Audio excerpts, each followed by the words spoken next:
या हिरव्या मटारच्या कचोऱ्या ज्या मी बनवल्या आहेत ना, त्याच्यामध्ये मी अजिबातच मैदा किंवा गव्हाच्या पिठाचा किंवा अन्य कोणत्या पिठाचा वापर केलेला नाही आहे. तरी तुम्ही बघू शकता त्या एकदम टेम्पटिंग डेलिशियस झालेल्या आहेत. माझ्या कियारालाही खूप आवडल्या आहेत. So approved. हे बघा, ह्याचा लेअर वरचा खूप क्रिस्पी आहे आणि आतून स्टफिंग पुरेपूर भरलेलं आहे आणि सॉफ्ट डिलिशियस झालेलं आहे. चला तर मग मी तुम्हाला दाखवते कशा बनवल्या आहेत मी. या कचोऱ्या मी बनवल्या आहेत फ्रोझन मटारपासून. तुम्ही हवं तर फ्रेश मटारही वापरू शकता. तर सगळ्यात आधी आपण कवर बनवून घेऊया. त्यासाठी साधारणपणे 1 कप मी पाणी घेतलं आहे. त्याच्यात थोडंसं मीठ टाकते आहे, 1 चमचा तेल आणि पाणी उकळल्यानंतर त्यामध्ये आपल्याला टाकायचं आहे अर्धा कप रवा. तुमच्याकडे जर बारीक रवा असेल तर त्याचा वापर तुम्ही करा, पण माझ्याकडे नॉर्मल रवा होता जो उपम्यासाठी आपण वापरतो तो. तर हे व्यवस्थित आपल्याला मिक्स करून घ्यायचं आहे आणि याची उकड काढून घ्यायची आहे. तरी मिक्स करताना मला थोडंसं वाटलं की लवकर ड्राय होतं आहे, त्यामुळे मी थोडंसं पाणी अजून याच्यामध्ये घालते आहे. म्हणजे साधारणपणे 1 कपपेक्षा थोडंसं जास्त पाणी आणि अर्धा कप रवा. ह्याच्यामध्ये याचं कव्हर व्यवस्थित तयार होतं. हे बघा अशा पद्धतीने. खूप सिंपल आहे, उपम्यासारखंच याला करायचं आहे, फक्त बाकी काही जिन्नस घालायची गरज नाही आहे. तर कवर रेडी आहे. आता आपण स्टफिंग बनवूया. स्टफिंगसाठी मिक्सरच्या भांड्यामध्ये मी 1 कप फ्रोझन मटर घेतले आहेत, 1 इंच आल्याचा तुकडा, 1 हिरवी मिरची आणि थोडंसं मीठ टाकते आहे आणि हे आपल्याला मिक्सीमधनं बारीक करून घ्यायचं आहे. खूप जास्त बारीक पेस्ट करायची नाही आहे आणि पाण्याचा अजिबात वापर करायचा नाही आहे. तर आता आपण याला परतून घेऊया. तेल घालून मी जिऱ्याची फोडणी याला दिली आहे. जिरं तडतडल्यानंतर थोडीशी बडीशोप मी याच्यामध्ये टाकत आहे, 1 चमचा तीळ,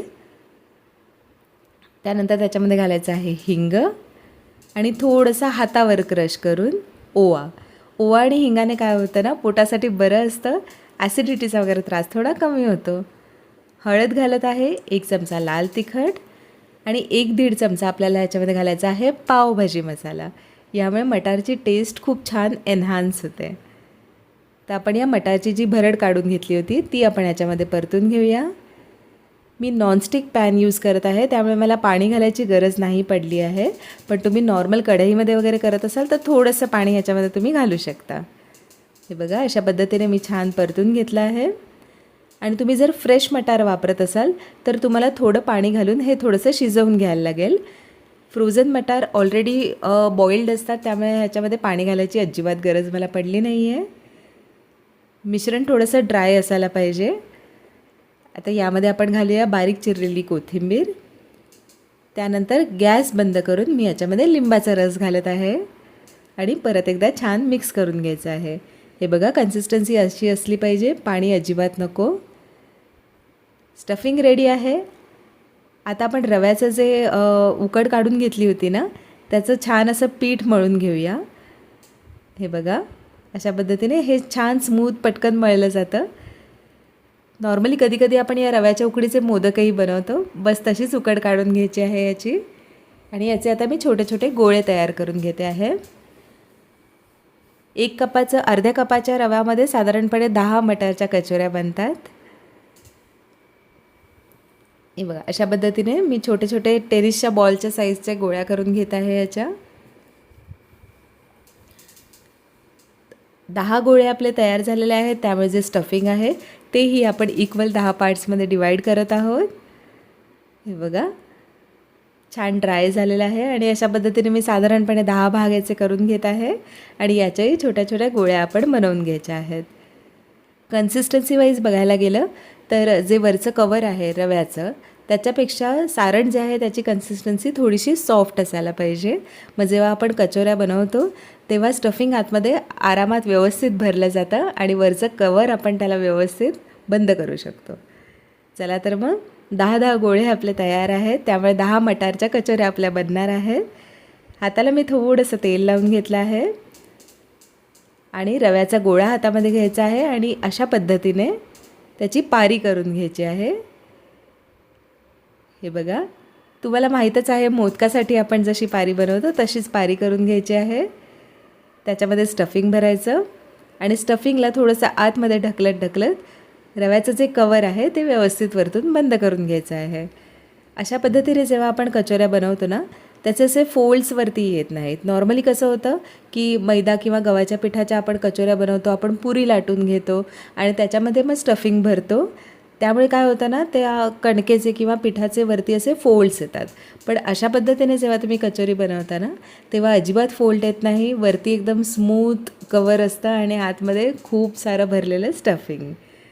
हे बघा, अशा पद्धतीने असा गोळाही तुम्ही तळून घेऊ शकता, पण याला खूप वेळ लागेल.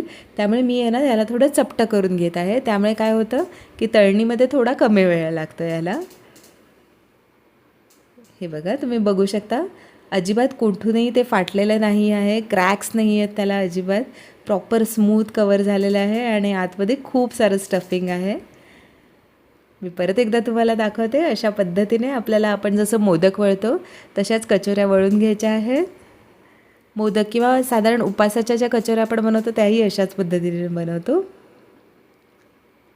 हे बघा, थोडंसं टाईम कन्झ्युमिंग आहे हे काम, वेळ जातो, पण ठीक आहे. कचोरी, समोसे वगैरे असे पदार्थ जेव्हा आपण बनवतो तेव्हा त्याला थोडा वेळ लागणारच आहे.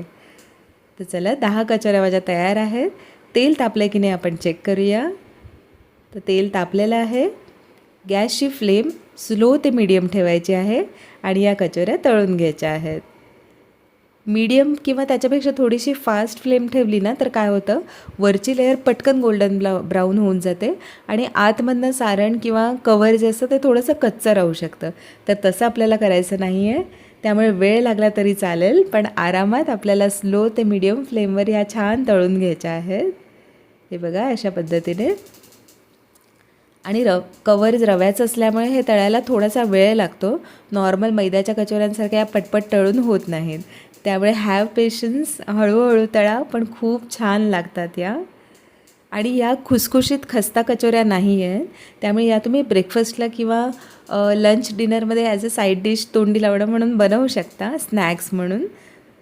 हे बघा, अशा पद्धतीने. आणि 2 दिवस छान टिकतातही. ह्याची चव खूपच अप्रतिम आहे.